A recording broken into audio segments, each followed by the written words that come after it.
ঘড়িতে রাত ১টা। এইমাত্র একটি ট্রেন এসে থেমেছে। প্ল্যাটফর্মে দেখা যাচ্ছে ঘুমিয়ে আছেন মাথার ওপর স্বাধীন অনেক মানুষ। কেউ সজাগ, আবার কেউ গভীর ঘুমে রয়েছে। কেউ কেউ মশার কামড়ে অতিষ্ঠ হয়ে শুয়ে বসে রাত পার করছে। এমনই দৃশ্য দেশের অনেক রেল স্টেশনে। মানুষের সাথে কুকুর ঘুমাচ্ছে, যেন মানুষ আর কুকুরের সহাবস্থান। গাজীপুরের জয়দেবপুর রেল স্টেশনের চিত্র এটি। তবে এটি যেন সারা দেশেরই প্রতিচ্ছবি। রাত যতটা গভীর হয়, ভাসমান মানুষের আনাগোনা ততই বাড়তে থাকে। কুত্তা বিলাই সবার সাথে কষ্ট ভাগ করে দিতে চাই, কিন্তু আমরা তো পারতেছি না।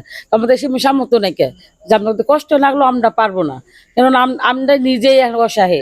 বাড়ি কোথায় কেউ নেই। আমরা সিন্ধার হাতে গতকালকে সিন্ধার হাতে পড়ে আমরা যে সারা মা ছেলে দিনে সারা স্টেশনে পড়ে রয়েছি না খায়া।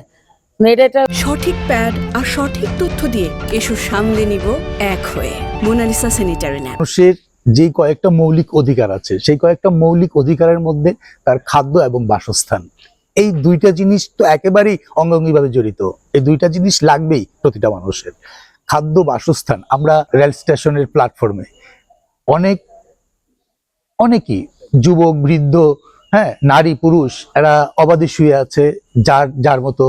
কারো বিছানা আছে, কারো বিছানা নেই।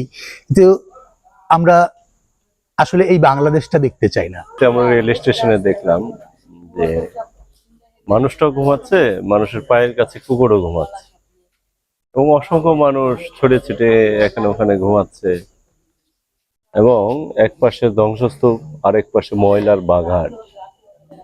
এটাতে আমাদের রাষ্ট্রযন্ত্র এবং রাষ্ট্রযন্ত্রের প্রকৃত যে বাস্তবতাটা এটাতে ফুটে উঠেছে।